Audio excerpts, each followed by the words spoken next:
A proposta deste vídeo é colaborar com o debate sobre a questão da evasão escolar durante a pandemia.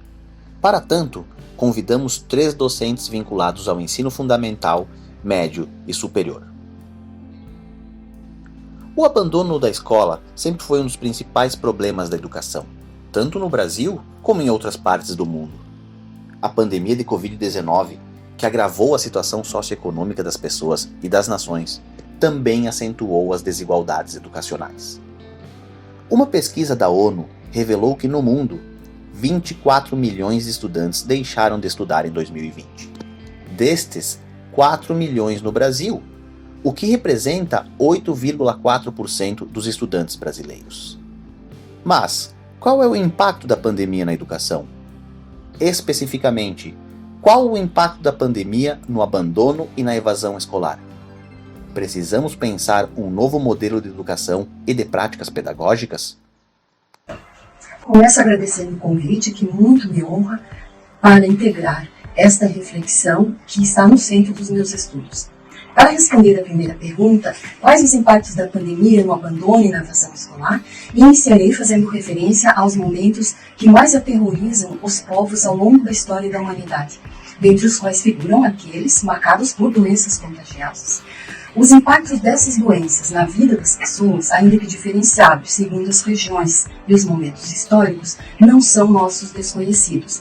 Eles têm inclusive sido tomados como marcos referenciais por provocarem mudanças sociais, econômicas e políticas profundas.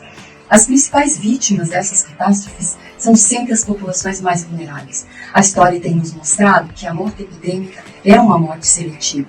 No caso da educação escolar, nos deparamos com o agravamento da mortalidade escolar, concretizada pelo abandono e pela evasão. São, evidentemente, as crianças e adolescentes que frequentam as escolas públicas mais suscetíveis às injustiças sociais, as que se constituem as maiores vítimas da pandemia de Covid-19. O estado crônico das desigualdades escolares se aprofunda em razão do quadro sanitário que vivemos.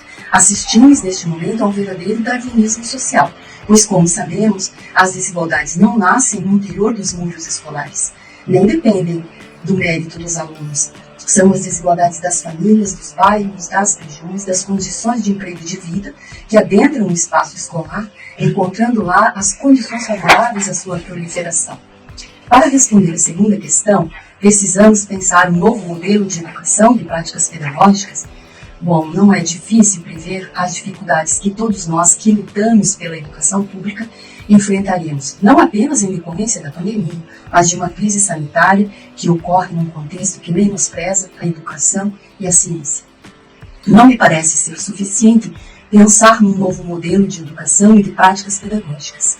Certamente precisamos reinventar as nossas formas de ensinar e de produzir conhecimentos, mas precisamos também nos prepararmos para desafios que imporão novas missões às instituições mais caras à modernidade, em especial as que lidam com a ciência e com a educação. Precisamos, portanto, preparar-nos para enfrentar as múltiplas formas de obscurantismo. Está em nossas mãos a formação das novas gerações, assim como a pesquisa em defesa da vida e da sobrevivência do planeta. Quando analisamos o perfil social dos estudantes, segundo pesquisa do C6 Bank e do Datafolha, o abandono escolar foi 54% maior entre as classes D e E do que entre as classes A e B.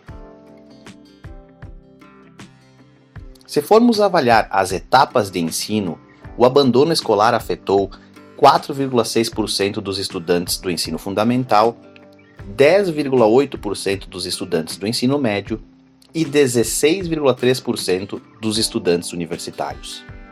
É inegável que nenhum fenômeno social dos últimos tempos tenha promovido tanto impacto na comunidade escolar, no desempenho dos estudantes, na necessidade de manter-se associado à escola, no processo de aprendizagem, nas práticas pedagógicas, na estrutura e orçamento familiar, quanto à pandemia e seus diferentes desdobramentos.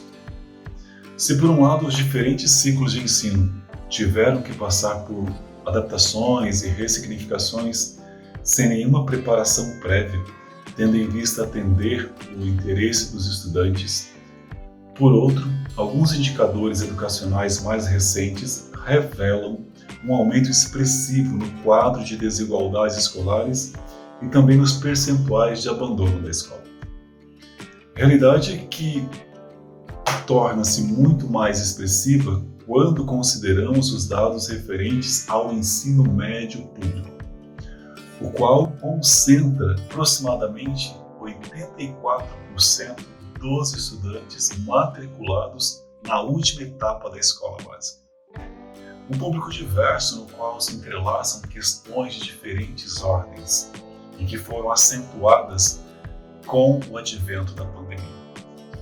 A necessidade de associar trabalho e escola, uso e acesso de novas tecnologias, renda familiar, perspectiva de futuro são algumas dessas questões. Um quadro diverso que nos faz lembrar do Brasil descrito outrora por Darcy Ribeiro, o Brasil repleto de Brasis, o qual se tornou muito mais expressivo nos últimos tempos.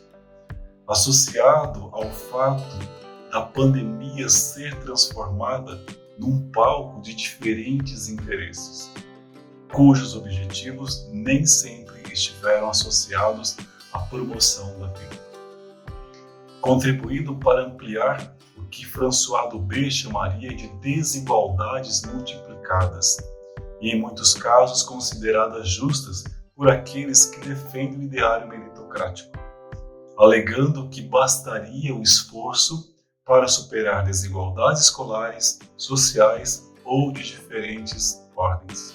É possível dizer também que o cenário da pandemia, além de estar deixando um cenário de tragédia, se considerado pelo prisma pedagógico, ele tem motivado a implantação de novas práticas pedagógicas.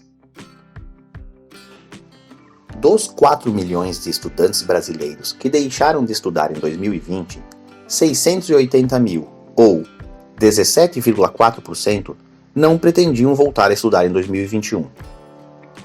Destes estudantes, 11,4% frequentavam o ensino fundamental, 25,8% o ensino médio e 11,2% o ensino superior.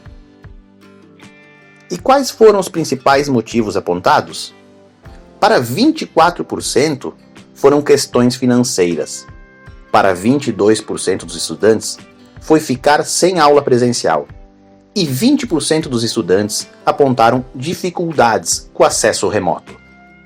Assim sendo, considerando o contexto que estamos vivendo e os desafios da educação brasileira, como podemos mitigar o abandono e a evasão escolar? Então, quando a gente vai pensar nos impactos da pandemia em relação à evasão e abandono, eu acredito que a gente tem que pensar um pouquinho antes essas questões relacionadas à desigualdade educacional, né? A gente sabe que a desigualdade educacional já existia antes da pandemia, mas que com a vinda da pandemia, com o advento desse ensino remoto, essas desigualdades escolares e educacionais se intensificaram, sobretudo quando a gente vai falar das classes populares. Em muitos contextos, a internet, o acesso a essa internet, né, as mídias digitais e a internet não é democratizado ainda. Então, o ensino remoto acabou se traduzindo na entrega de atividades impressas, o que muitos estudiosos estão chamando de ensino delivery, né, onde a família ia até a escola, buscava atividade impressa, as crianças e adolescentes, os estudantes faziam essas atividades, depois essas atividades eram entregues, né? Só que nesse cenário onde não tem a mínima mediação pedagógica, né, porque se a gente for pensar em outros cenários onde há acesso à tecnologia, aos meios digitais, havia aulas síncronas, né, por videochamada, onde há interação entre professor e estudante, ou mesmo videoaulas assíncronas, mas em que o professor podia explicar de alguma forma aquilo que estava sendo trabalhado, enfim. E nesses contextos onde não há a mínima mediação pedagógica, não há acesso à tecnologia, somente restaram as atividades impressas. E a gente sabe que uma atividade impressa não se autoexplica, né? E que muitos desses contextos onde já havia fragilidades econômicas de acesso, enfim, né, a meios digitais, também os próprios familiares dos estudantes não tiveram acesso à escolarização em seu momento de escola, né? E dessa forma eles não tinham como fazer as vezes dos professores também explicando aos estudantes, né, as atividades remotas em casa. Então, esse contexto acabava fazendo com que o próprio estudante muitas vezes não soubesse nem como resolver aquela atividade que chegou chegou até a ele. E a gente entende sim que esse é um contexto favorável à intensificação do abandono e da evasão escolar, né? Como que a gente vai conseguir envolver um estudante numa atividade remota sem que ele saiba como executar essa atividade? Nós já precisávamos lidar com essas questões de abandono, de evasão escolar antes mesmo da pandemia, né? Aqueles estudantes talvez que não vinculavam com a escola, não viam sentido nela, né? Uma escolarização que talvez não dialogasse com o seu cotidiano, ou mesmo como o próprio Pierre Bourdieu já nos ensinou, né? Que as famílias das classes populares muitas vezes, quando olham para a escola, elas não vão levar com tanto afinco a escolarização dos seus filhos, uma vez que a escola não lhe trouxe retorno, né?